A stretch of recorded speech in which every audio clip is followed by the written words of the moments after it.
we can just start off little family history. So you would say your father is what really pushed you to get into nutrition?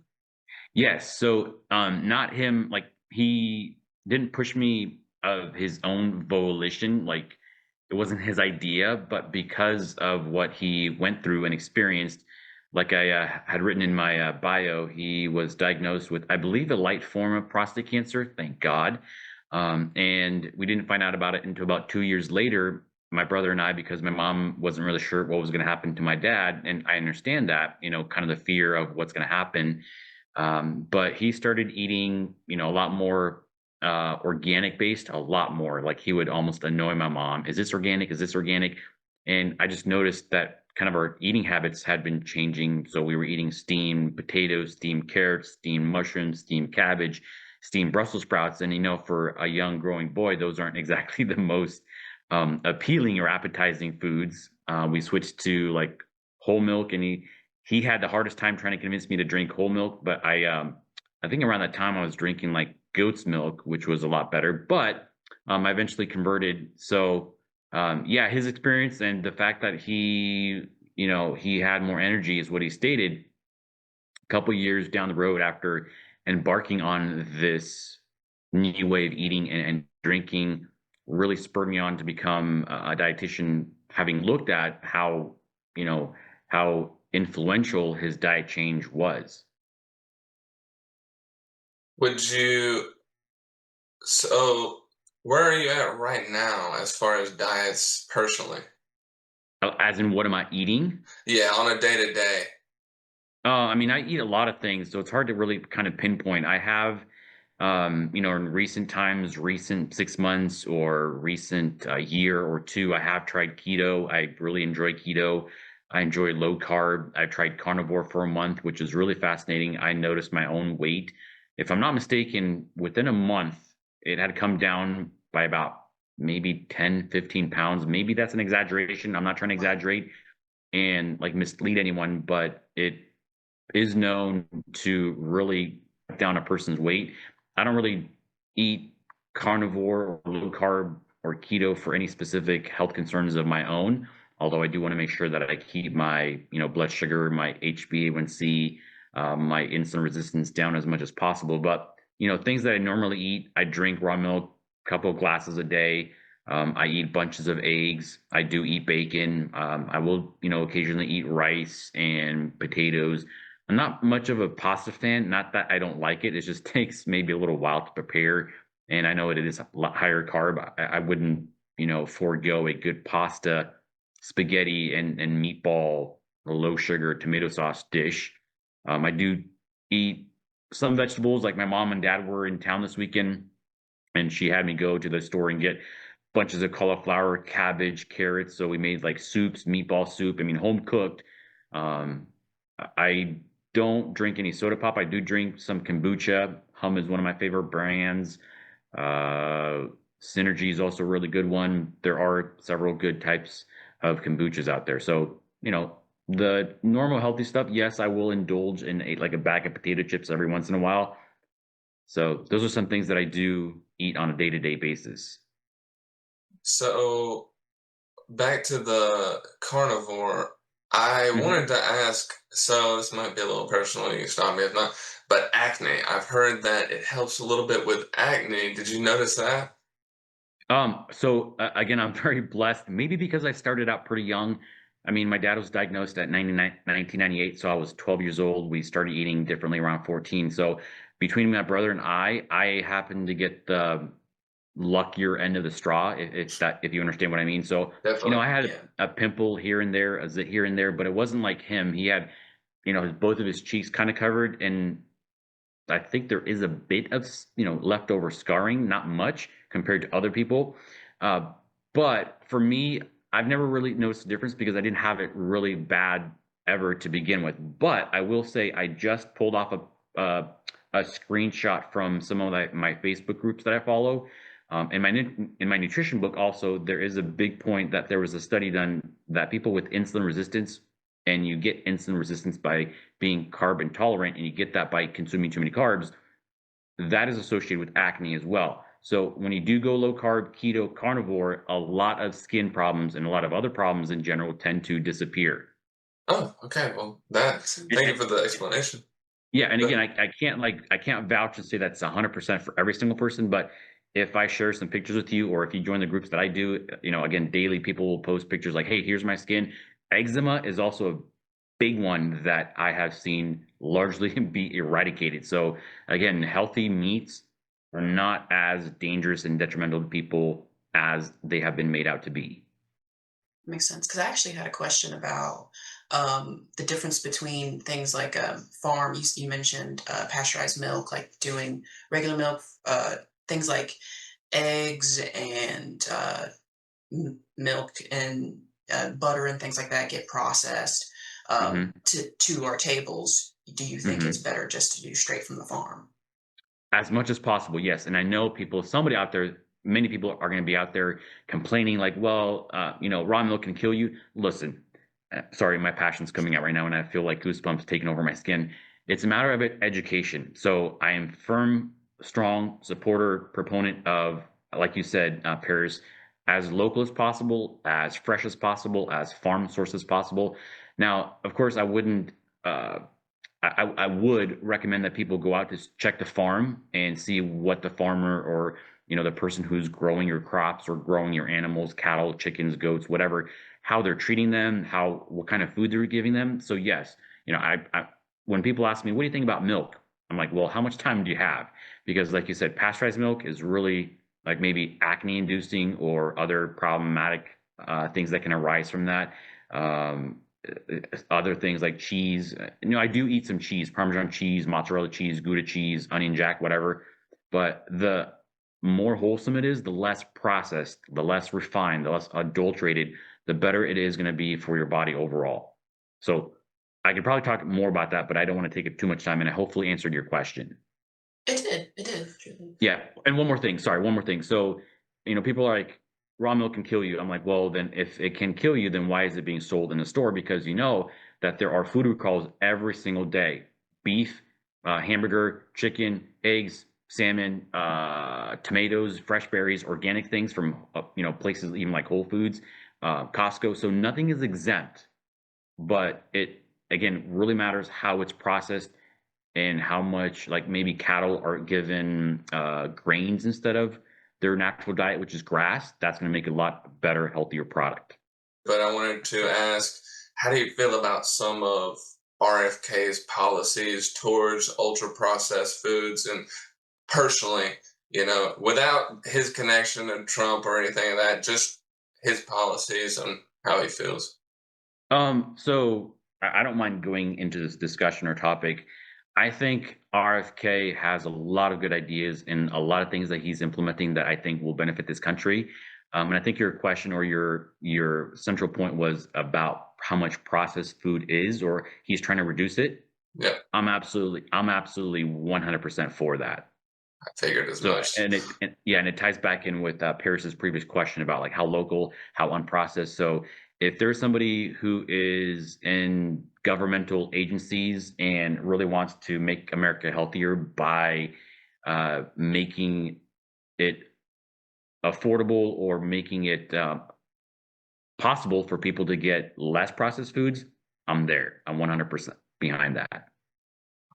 Yeah, some kind of regulation too, because there's so much, that can pass in America in comparison to other countries. I feel like we do get away with just selling anything to the consumer. Yes, absolutely. So if you look at the differences between America and the largely European Union, or a lot of countries in Europe, they actually ban a lot of things that we still continue to use, whether it's pesticides or things, preservatives that are in foods. And they approach it, or they have this stance that, like, they employ what's called, I think, the precautionary principle. If even a small amount is possibly tied in with like a health condition, disease, cancer, they don't they I think they largely prohibit its use. In America, we're like, well, let's just give it to people, and if something happens, then we'll find and recall it. So it's like, shoot first and then ask later, which is not a really good Yeah. policy because I mean a lot of people have been harmed, and every now and then, which happens often, the FDA will recall something and they're like, "Whoops, we 2 or 3 years down the road, some medication or food will have already caused a lot of problems." I'm not saying that Europe is perfect, but people will go to Europe and eat pasta or grains or bread, and they're like, you know what? I don't have any like celiac symptoms as compared to when I eat breads and grain products here in America. I've heard a lot of people say that. They experience that. I read a lot. So I'm like, why is there a difference between the food here and there based on, again, policy, finances, politics, a lot of stuff involved? Okay, awesome. And quick, because I got a couple versus questions, and I'll let Paris ask That's fine. these. Take your time. Yeah. But Okay, so probiotic versus prebiotic. Okay. I will say I'm not a huge expert on prebiotics. I will say from what I know that prebiotics apparently feed the probiotics. I think things like fiber and whatnot are considered prebiotics. Um, do you want me to answer that question further as to the benefits of probiotics or just the if you difference could between? break down the beneficial aspects of either or, which one you would weigh in higher regard, like what it would do for you, if you could not too descript, but if you could break it Mhm. down just a little bit.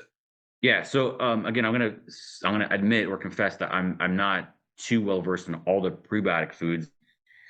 Um, I would say maybe fibers or beans that are okay for people to consume, or fruit, prebiotics. There's a lot of specific names that are bouncing around in my mind right now. I just can't like pull them and say this is specifically a prebiotic. I mean, I have my nutrition book open. I can read some of those off to you if you want, but um, I'm trying to answer this question as best as I can without going into too much detail.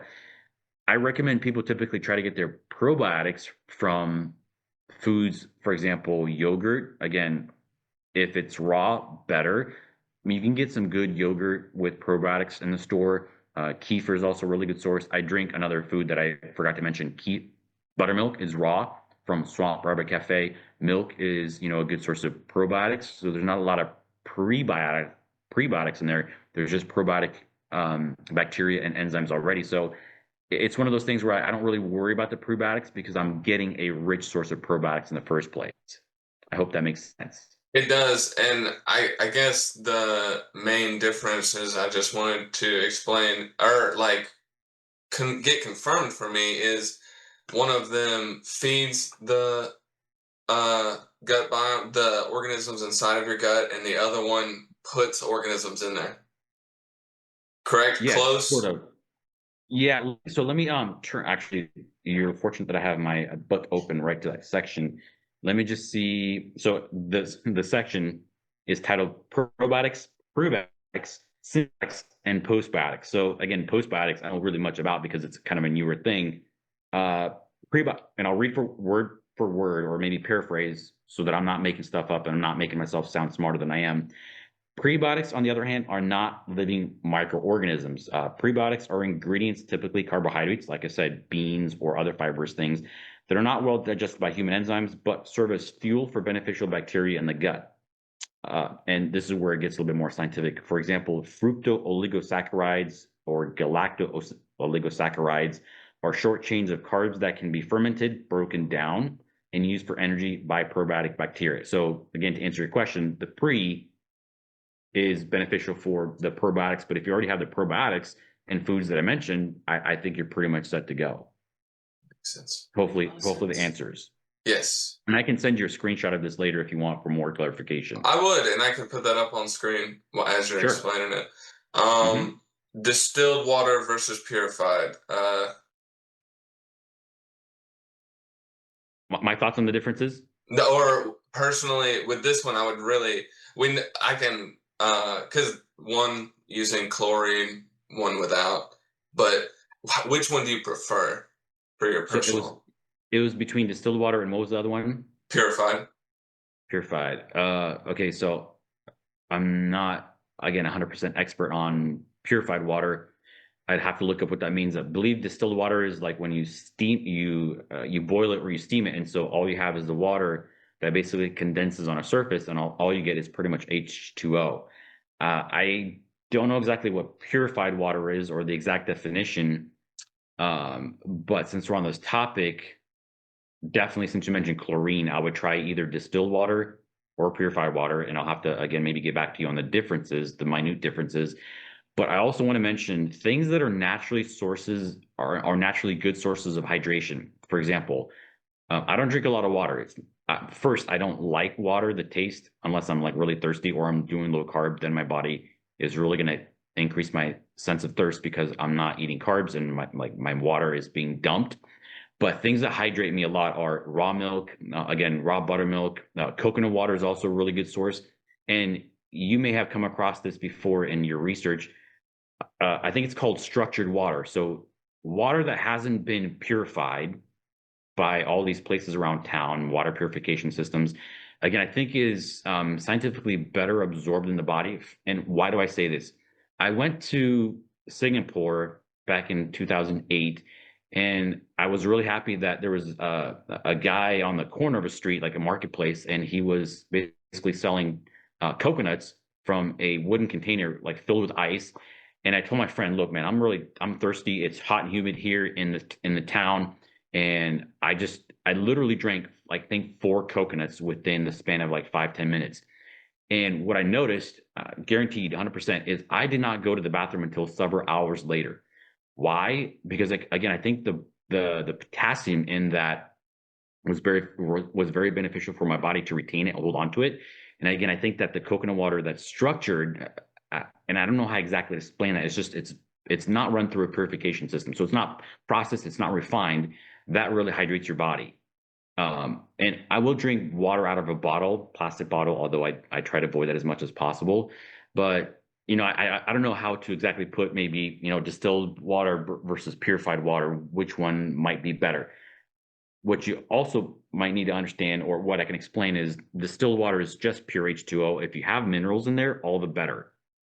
Magnesium, sodium, potassium, those are going to help maybe your cells hold the water in the body a lot better.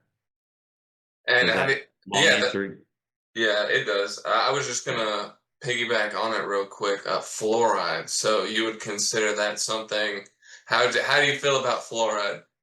Oh man, you have lit a fire under me. I will not be afraid to vehemently say that I loathe fluoride in water. I will rather die of thirst than drink fluoridated water. I have been on like junk jobs. I used to work for a junk company, moving furniture and hauling junk away. And God bless this customer who offered me a cup of water from the faucet, and I brought it to my lips, kind of pretending that I was drinking it. I'm like, I'm not going to drink this because, first of all, it's got chlorine and fluoride. But people have made fluoride out to be this like wonder mineral or essential mineral. It is complete BS. And if you want to edit that out of this podcast, you're more than welcome to. But if you've been watching the news lately, fluoride is actually beginning to be banned. Thank you, Lord. Awesome. I think Utah was first. I think Florida is following suit. And you also have to ask yourself if other countries around the world have been, or first of all, have never used fluoride, or they have slowly phased it out. Why is the US still continuing to fluoridate water? And of course, dentists and people will say that fluoride is very important for mineralizing your teeth. I don't think there's a minute 1% maybe truth to that. But fluoride is very, very, very, very reactive. If you look at and know anything or are familiar with the chemical table, the periodic table, fluoride isn't like in the right top upper hand column. So it's very reactive. It likes to steal electrons from other compound substances. So if you look it up, it is very damaging. And basically, I do not agree with fluoride. So fluoride, if you want me to compare like distilled or purified water, if purified water does not have fluoride in it, it would be like distilled water, maybe purified water, and fluoride water would be very low on the bottom of that list. You'd rather drink out of a puddle. Yeah, I would. I would rather get like foodborne illness than put fluoride in my body. Alrighty. Yep, I've read about like 3 books, and I'm more than happy to share those with you. If you ever take a nutrition course of mine, you'll find out like handouts that I've created. But these books are about this thick, 3 of them, and I mean, uh, I don't know where to stop here because PhDs, MDs, dentists themselves have actually spoken out against it. So if people within the industry are saying, "Hey, maybe fluoride is not such a good idea," then I don't understand why people would not take heed. Especially when it seems like in other aspects or perspectives, if a professional gives them advice, they instantly grab onto it. Right. They'll be like, "Oh, this is Hmm. okay no matter what." Yep. Uh, did you want to ask the last versus question? Well, he already answered that one. Oh, yeah, you're right at the very I beginning. guess my next question is going to be with v- veganism, and basically, I remember you spoke about in class that if they don't get certain like fats, that it could really affect like late on early onset dementia, or kind of create dementia down the line, because of like the myelin sheaths. Hmm. Yeah. So, what exactly is the question? Is veganism good? Do I promote it? Do I not? Is there any feasible way to offset that early dementia diagnosis, or is that just pretty much destined in the lack of nutrition in the discipline itself? Is there a way to reverse dementia? I would say there is. First of all, being preventative and proactive. So that's why I'm a very big advocate for healthy fats now. I'm not at all a big proponent of veganism. A lot of vegans actually become ex-vegans because whether it's 1 year or 2 year or 5 years, 10 years down the road, they're missing a lot of nutrients. B12 is only animal sourced, and there's a lot of talk, written literature about the fact that you can get B12 from supplements or pills under your tongue or B12 shots. Again, things need to be absorbed in the body through the mouth, through your digestive system to make it up into your brain. And anybody out there can correct me. I'm not trying to say like everything I'm saying is 100% true. I'm more than willing to be corrected and better information. But cholesterol is also a big one, and people will say cholesterol is bad, it's bad for your heart, but your body makes cholesterol. That's how important it is for the myelin sheath that you mentioned. And a lot of people, I think, become dementia affected or Parkinson's or Alzheimer's, you name it, because they're not getting enough good quality, healthy fats, saturated fats, essential fatty acids, omega 3s, things of that nature. B12, again, because people have been told that meat's bad, you should avoid steak, you should avoid burgers. But those are exactly like the nutrients that your brain needs. Okay. Yes. Hopefully answer that question. It did. Pretty good. Okay. All right, to take it back a little bit, back at with how do you feel about the feasibility of cooked foods helping early hominids evolve, and that being just a puzzle piece in the evolution of humanity? How do you think that actually contributed a bit? Because there's some people who feel like it was contributed a great deal, and then others are like, it was only a piece of the puzzle. Hmm. Um, I think I used to be more of a raw foods promoter a couple years ago because I saw my dad eating a lot of vegetables that were raw and juicing them.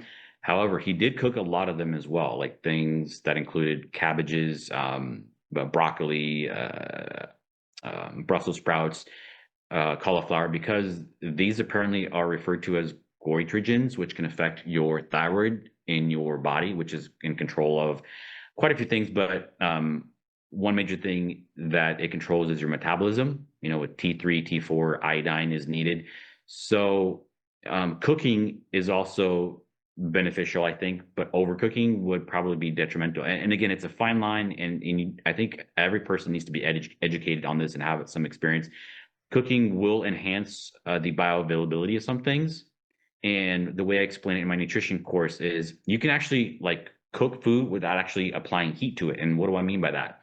A lot of our maybe earlier ancestors or like groups of people, civilizations, the Native American Indians, Eskimos would expose, for example, fish, salmon to the sun and the wind or smoke it. And what that does is basically it dehydrates the animal protein, so that decreases the chance for bacteria to survive, which we want to decrease moistness or temperature. And of course, like in the more frigid temperatures, higher up north, that's not really a problem. But again, that's a way of cooking the protein and actually not cooking it with heat. There are, some instances where, for example, tomatoes have a component called lycopene, and it's better to cook those to get the increased bioavailability. So it depends really on what kind of food and what nutrient we're trying to target, whether it's better eaten raw or cooked. For example, raw milk, I don't advocate it to be cooked or boiled or heated at all. It should be consumed in its raw form. Obviously, you can't, people will eat raw potatoes, but who likes a raw potato nowadays, right? That's going to, help break the starches up. So each individual food, I think, is going to have to be looked at. Do we cook this? Fermenting is also a way of like allowing controlled decay so that it breaks down and again allows the bacteria to proliferate, the good bacteria. Obviously, you can go beyond a point where if you leave milk out on the countertop at a certain temperature, it's going to go, pretty bad, and then it might give you some diarrhea or cause other health issues. So fire's great, cooking's great, heat's great, but again, in certain situations. So we're back, everybody, with Daniel Andras, and we are going to be talking about nutrition. So are there any foods that you know about that are also mildly radioactive, like bananas? If you knew about that? Okay, so let me ask this question in the scope of trying to find out more, not being like sarcastic. What about bananas has made you think, or maybe you've heard that they're radioactive? I can't explain the technicality of it. I just know that they are minorly radioactive. I don't know the reason for that. I don't know Okay. why, but I was hoping you would know. But that's fair. It's kind of a they don't talk about that kind of thing. But that's one of those ones where you get bored one day and you Google something. Is there? Mm-hmm. It's kind of like how it was on a list of certain things that can kill you that are it like in moderation aren't bad, but when Mm-hmm. you overload your body with certain things, like you were talking about earlier with water, if you were to just how they have hazing rituals and fraternities, they have them drink a bunch of water. People have died from that and Yes. been overhydrated. So Yep. bananas fell into that category because they are mildly radioactive, and if you ate enough bananas, they could kill you. So to be honest, I've never really heard that bananas are radioactive, and I don't know what would make them inherently or innately radioactive in and of themselves. And if they are radioactive, then I'm screwed because I think I've just eaten like 10 bananas in the last week or so. So I don't think I've ever heard of them being radioactive. I would have to probably look that up and see what may cause that. But I think it would have to be exposed to a radioactive substance, for example, in the presence of a Chernobyl disaster or the elephant's foot that's there to then be considered radioactive, but not that I know of, to be honest. I could be Okay. wrong. I could very well be wrong, but I don't think that that is a case. Okay, cool. Let's and getting a little funny here because I feel like nutrition falls into apocalyptic situations or emergency situations. You don't want to be malnourished. Yeah. Hmm. If you're eating whatever is at your disposal and you don't have a choice, you have to pay attention at what you're Hmm. eating. And would you have you ever even thought about how would you prepare a cactus if you had to Prepare eat it? Yes. Have you prepare a ever? cactus. Yes, to eat. Because some people do um, it.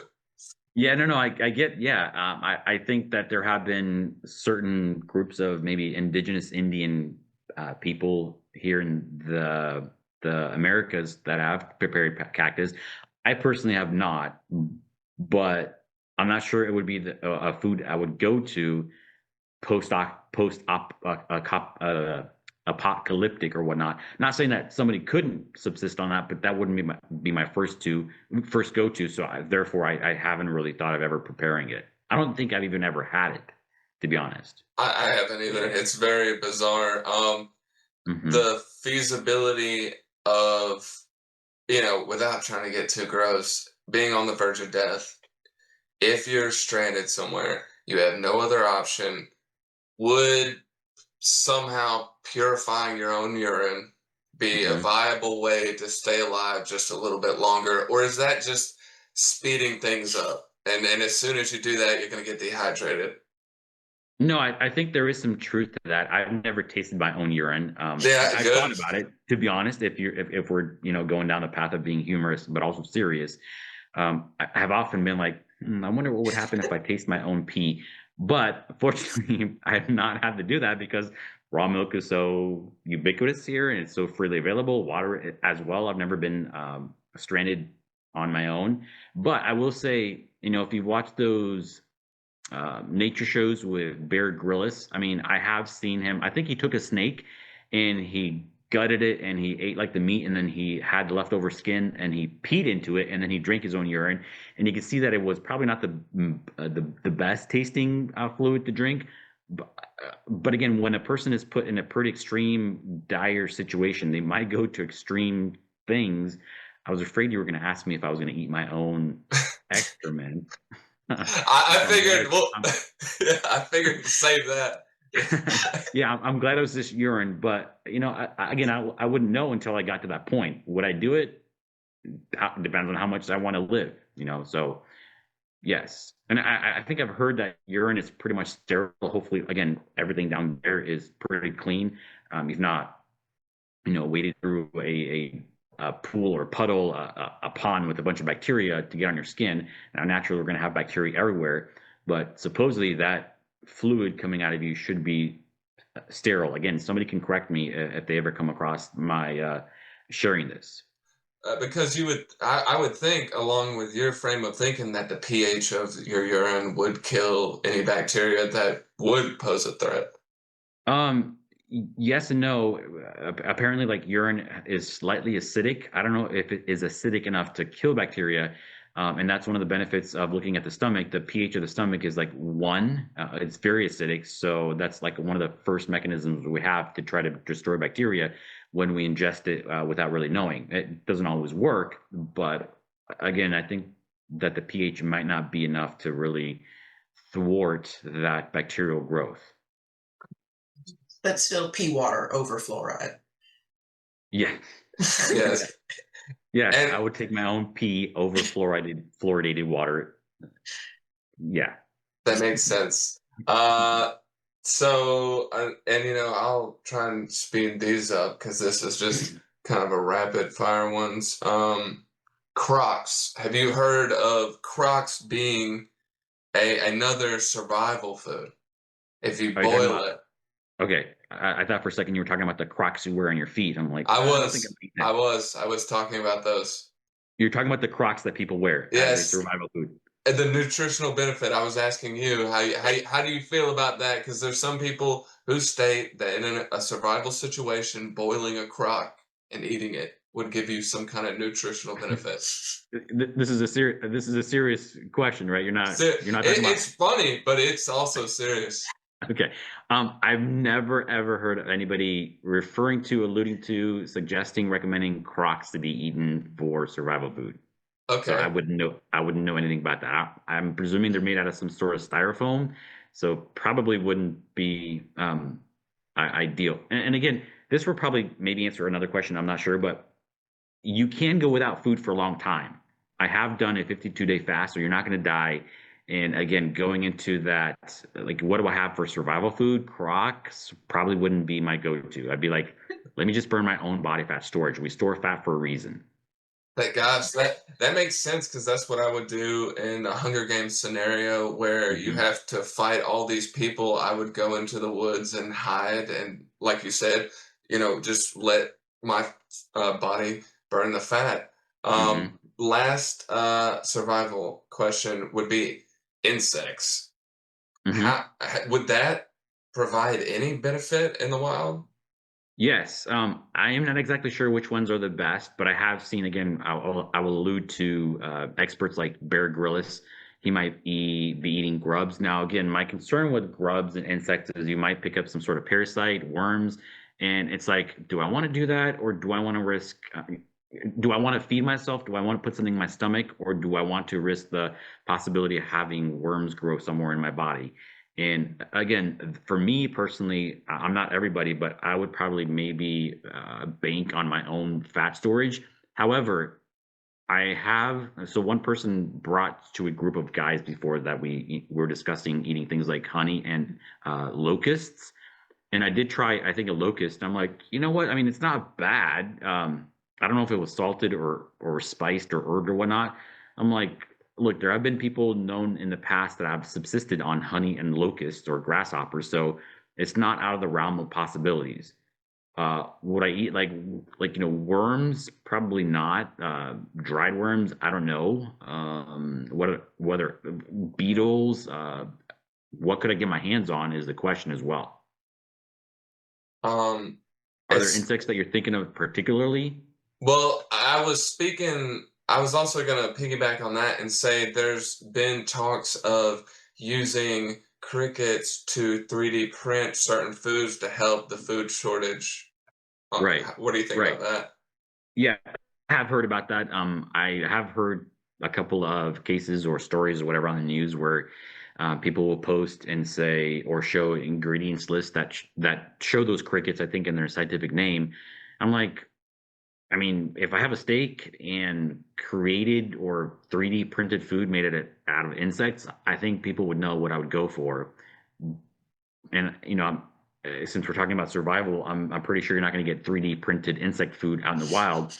But if you can happen across a nest of potential insects or bugs, I mean, yeah, I would probably throw some down the hatch. Because what more with that question, I was thinking, like, do you think that could actually be implemented into society without a huge? I mean, of course, there would be like an uproar about it because Hmm.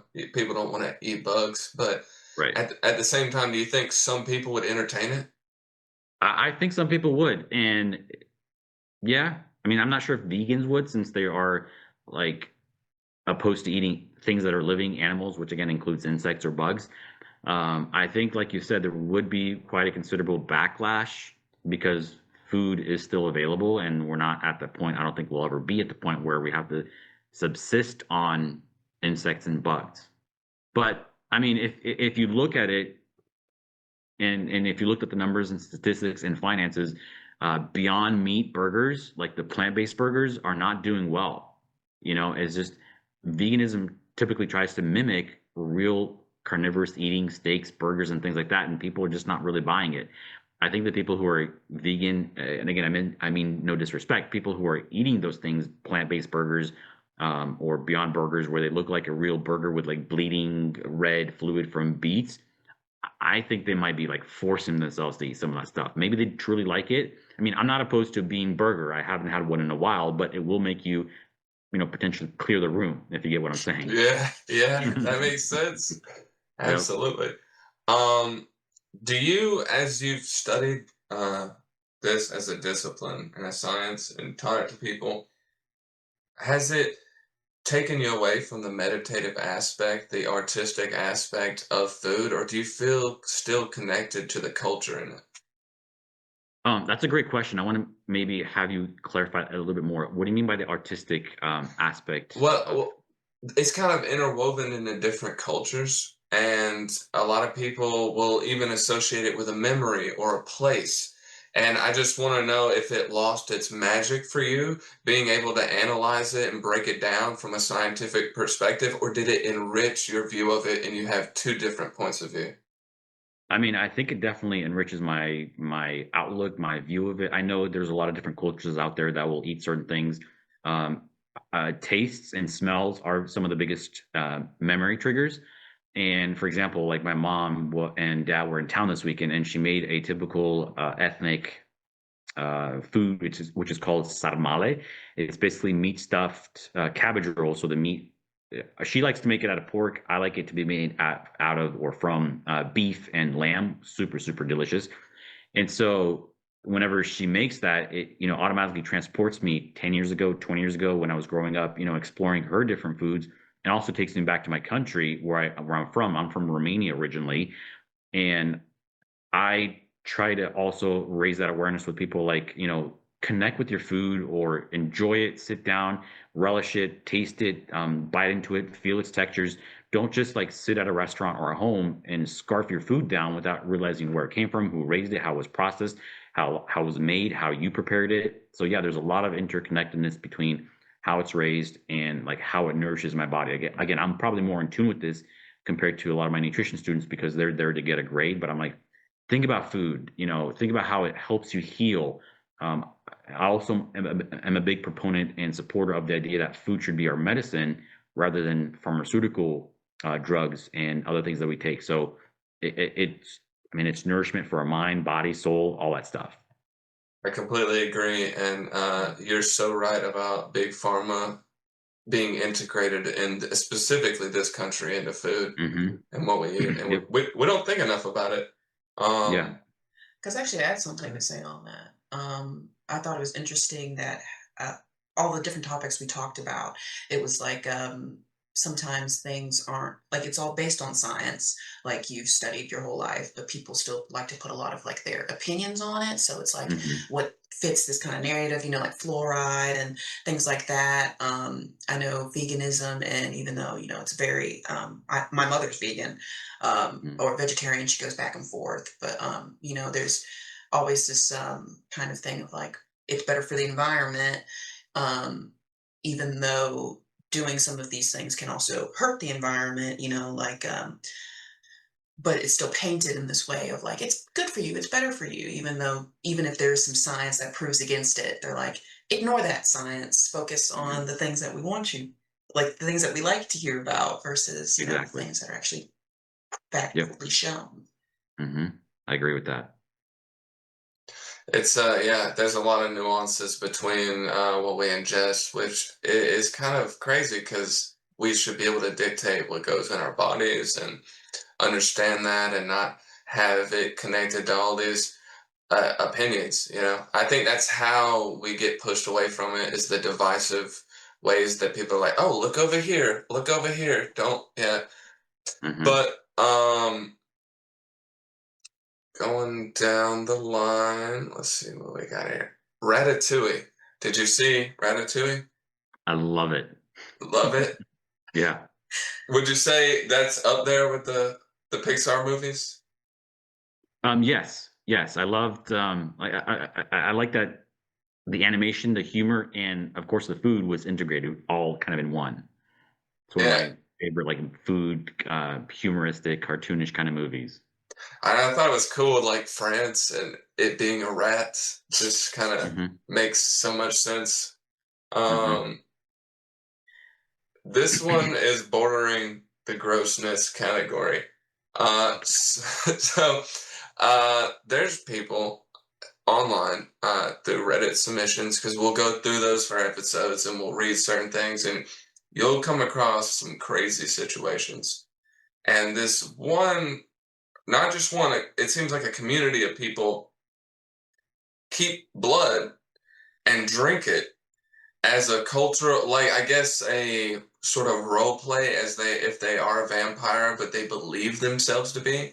Do Hmm. you think they could possibly be deficient in iron and have connected this to a fantasy in connection to the lack of that in their blood?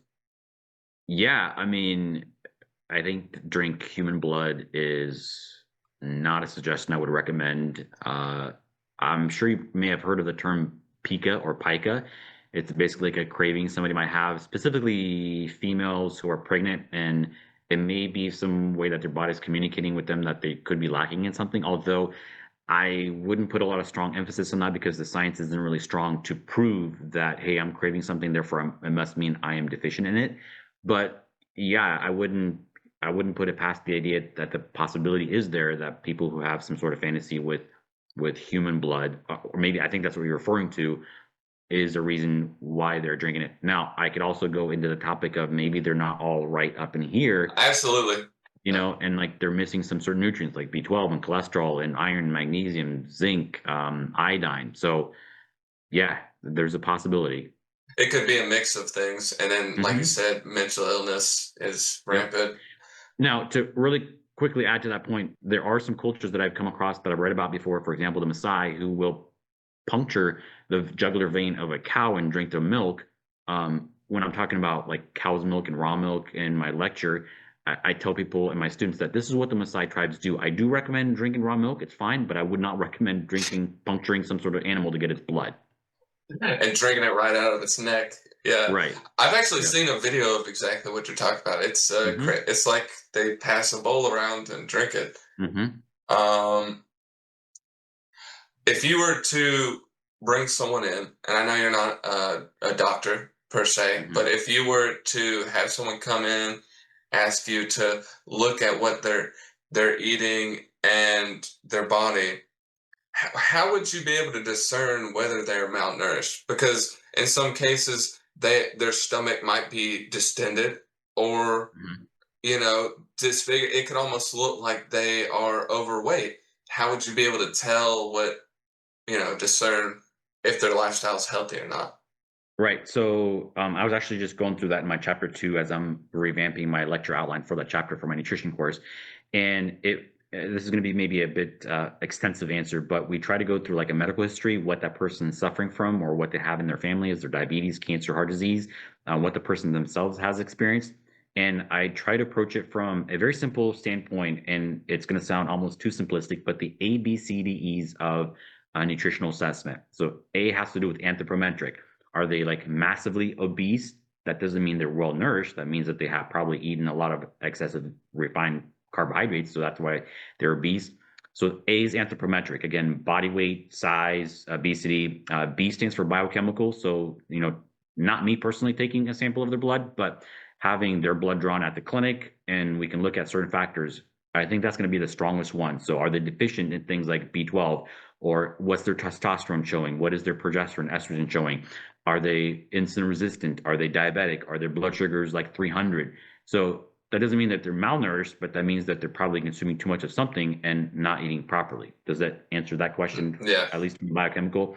Clinical is we look at skin signs, acne, eczema, psoriasis. Are their wounds healing? Not that I touch them personally, but that would be probably the role of a doctor. Dietary, I always like put a lot of emphasis on. So what are you eating? What are you drinking? Tell me everything. So I have to be a detective to really figure out. And I have had people who have come and see me, and I'm like, you couldn't be a better picture of health. Like your labs are normal, you're not overweight, your blood sugars and everything else is normal. What you're telling me you're eating, I strongly agree with and support. And then environmental is probably going to be the last one where we look at, for example, what is a person able to afford? Who are they living with? How many people are they taking care of? So it's not just one number. People come in all the time and say, "Hey, my cholesterol is super high." I'm like, "What's the number?" "Oh, 223." I'm like, "I couldn't care less." So we have to look at a lot of things and really nutritionally assess a person's nutritional fitness. Yeah. Yeah. That's Makes sense. that does make a lot of sense. Um, all right. I guess, and this is we're coming to a close, but Sure. to one of the last questions I have here, what is when you hear the word fat phobia, Hmm. what comes to mind when you hear that word? One of the first words that comes to mind is propaganda. Yeah. And the reason I say that is because people have, and I tell my clients all the time, look, very respectfully, a lot of my patients are older, male or female. The younger generation is not so much affected. They might be on the up and up.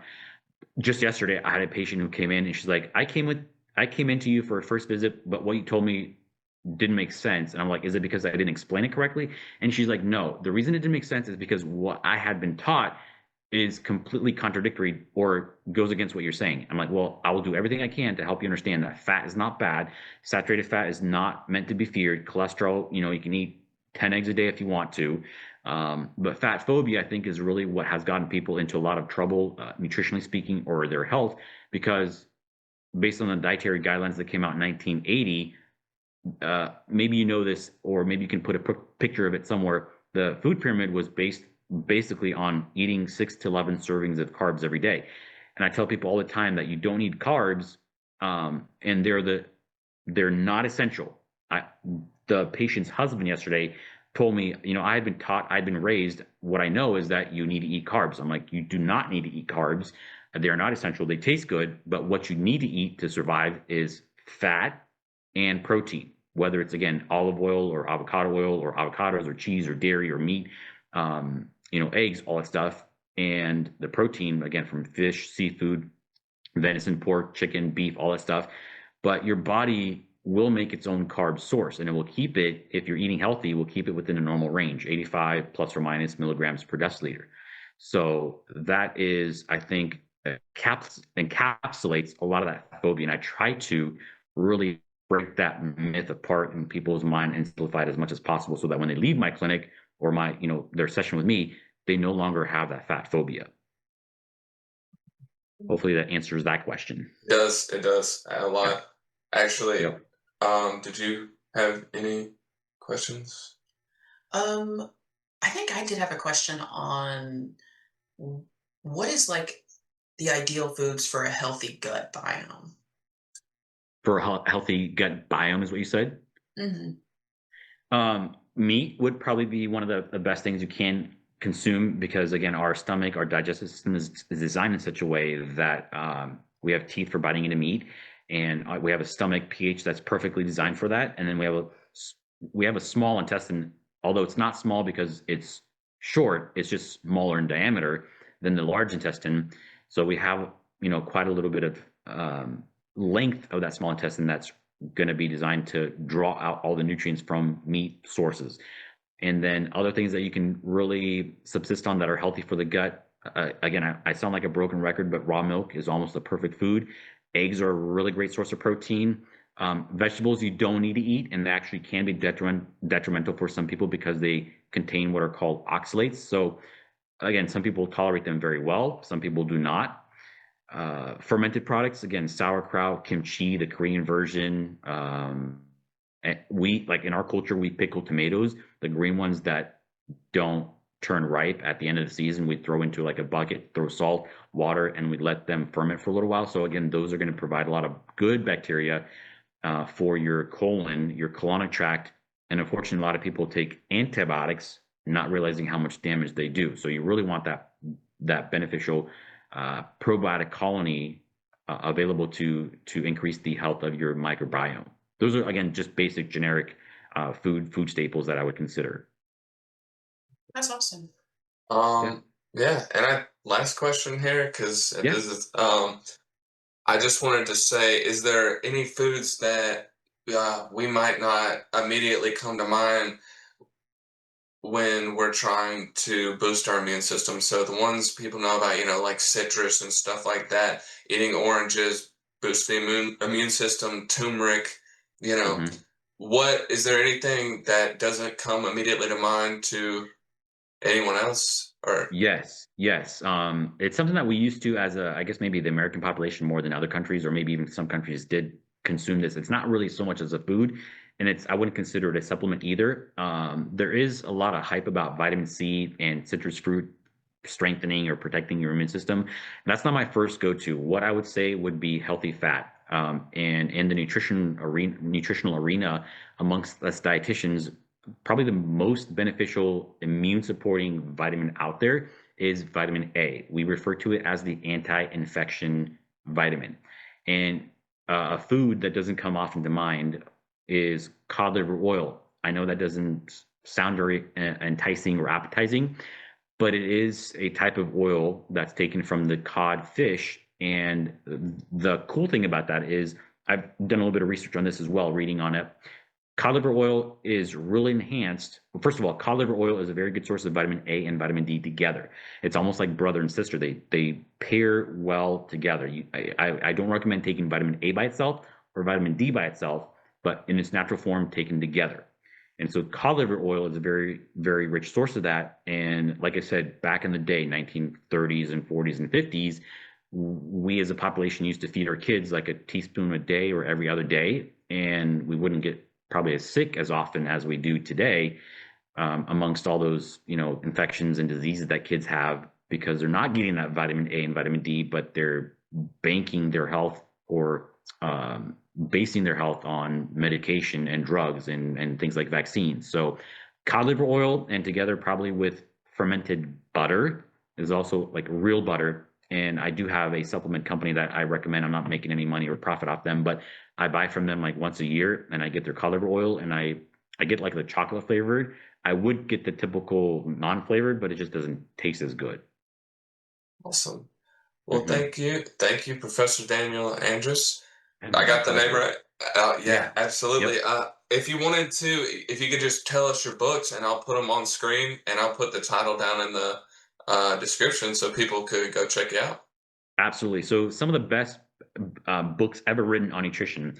My first go-to is called Nutrition and Physical Degeneration by Dr. Weston A. Price. That's the other half the reason why I am a dietitian.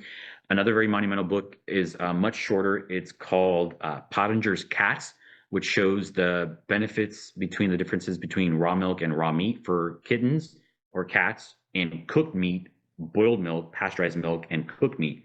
So there's a huge difference, but it's a really monumental nutritional study that was done about the same time that the other book was written. Um, the Art and Science of Low Carb Living is another book. The Untold Story of Milk is another favorite book of mine. It's about this thick. I can definitely send you. I have actually, in preparation for a question like this, I've created my own like resume of books that I've read, documentaries that I've watched, and I can share that. And again, you can take screenshots or post it or make it available so that you don't have to do all that legwork. I appreciate that, and I absolutely Yeah. will. Yeah. Yep. All right. Well, thank you so much, and I hope you have a wonderful day. Thank you for Yes. watching. This is Yep. Trip City. All right. Adios, Thank folks. you so much. One second, you're probably gonna edit this out, but can I get a copy of this? Because I'm really interested in what you guys are doing. Yeah, absolutely. Absolutely. Do you want the whole edited form? And I can just Sure. send that to you? Sure. Yeah,